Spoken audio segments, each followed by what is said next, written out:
pourcentage, le rapport de appels versus le nombre de camions, ben, ça fait vraiment une surcharge de travail. Bien, il y a 30 ans que je travaille de nuit, donc j'ai toujours de misère à dormir comme il faut. Le sommeil, je manque toujours. Je mange pas comme tout le monde, 3 fois par jour. Je mange des affaires bizarres le matin, puis c'est toujours à l'envers. Environ 80-85% des appels que les gens pourraient soit avoir besoin d'un CLSC, soit se rendre par eux-mêmes, soit contacter un membre de la famille, soit y aller en taxi. Des trucs qui ne nécessitent pas nécessairement des transports urgents. Je voyais beaucoup de négatifs dans mon travail et puis je voyais peut-être pas la vie comme les autres personnes peuvent voir quand ils font d'autres types de travail. Je me suis battu à quelques reprises avec des patients qui étaient non coopératifs. Nécessairement quelque chose qui est un peu plus commun, ben on se fait insulter, on se fait pousser.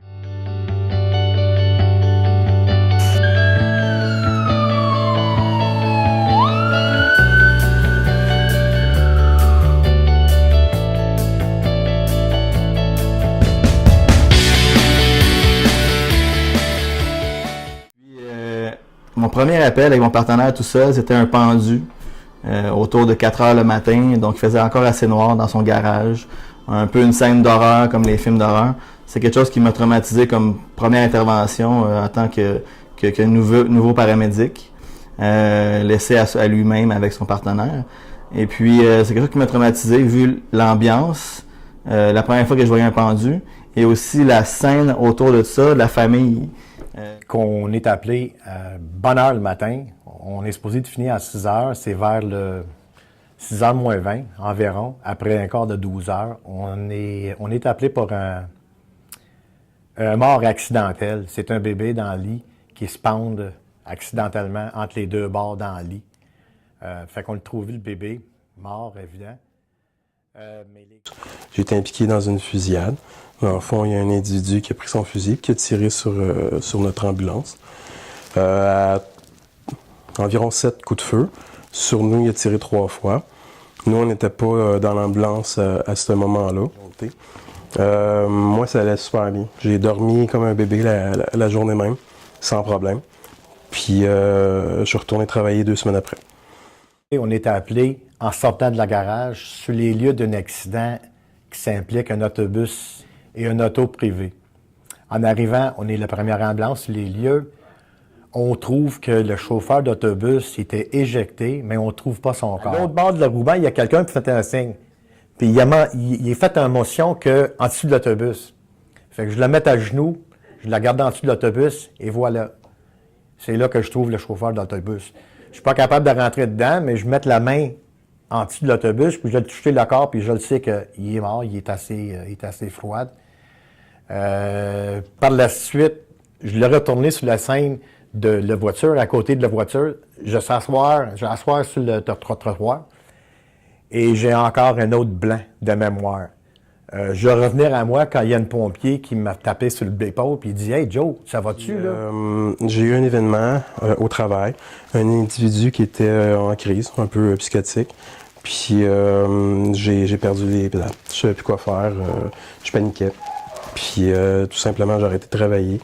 Puis nécessairement, je faisais pas de lien avec ce qui s'était passé avant, parce que ma conception, par exemple, de tout ce qui est post-trauma, ben, c'est nécessairement avoir des retours de pensée négatives par rapport à ça.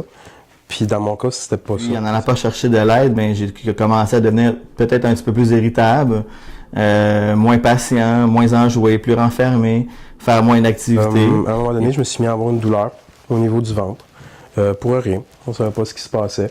J'ai décidé de faire des investigations, de savoir qu'est-ce qui se passait. J'ai fait tous les tests possibles, puis j'avais rien.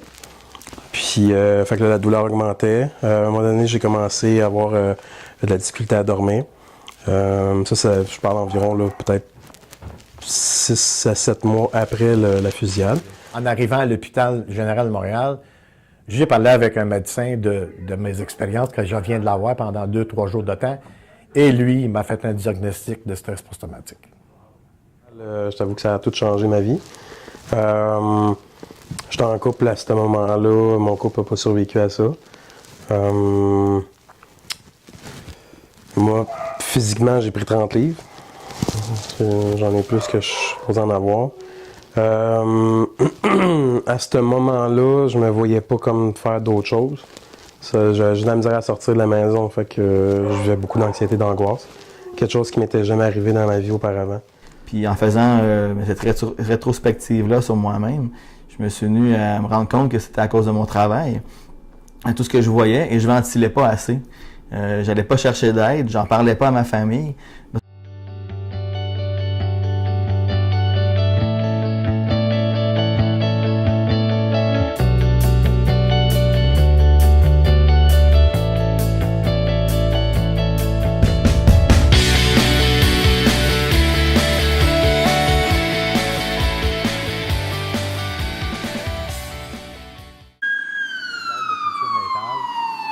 Et tout ce que je vois dans ma tête avant que je saute, c'est mes enfants. Je vois les visages de mes 2 enfants et comment ils vont le prendre, les nouvelles que papa il vient de se suicider.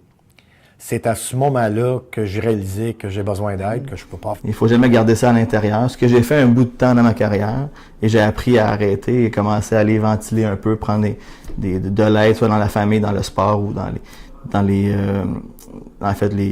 les organismes qui sont là pour justement nous écouter et nous enlever ce fardeau-là. Donc, ça serait important aussi, pas juste de donner l'aide aux paramédics, mais donner aussi l'aide à la famille pour pouvoir accompagner le paramédic qui est proche d'eux dans les démarches. J'ai plus en plus de la misère à parler de mon travail, de les problèmes que j'ai au travail. Je peux parler des affaires banales, il n'y a pas de problème avec ça.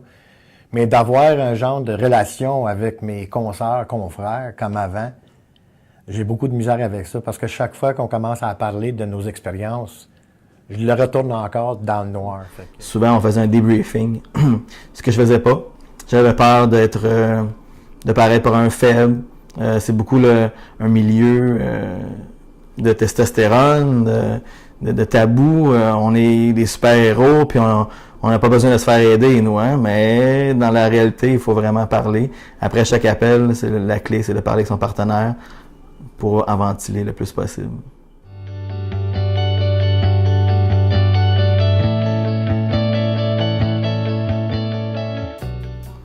Il y a toujours le PAE, qui est le programme d'aide aux employés.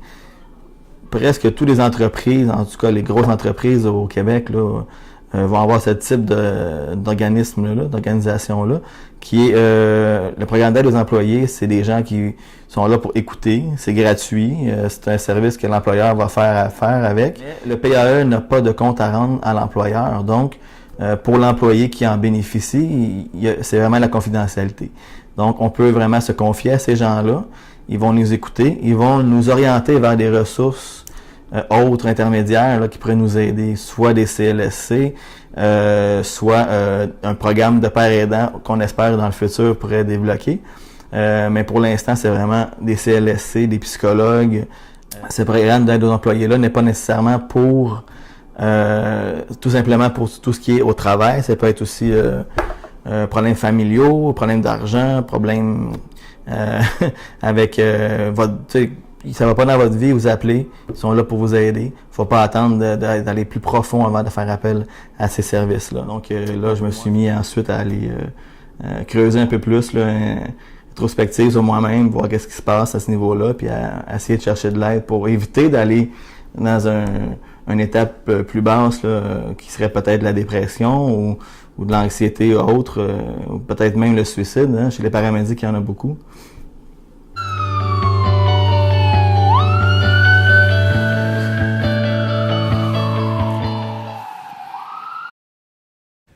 Bien, APEX, c'est une organisation encore dans l'enfance. C'est une association des paramédics professionnels pour l'excellence.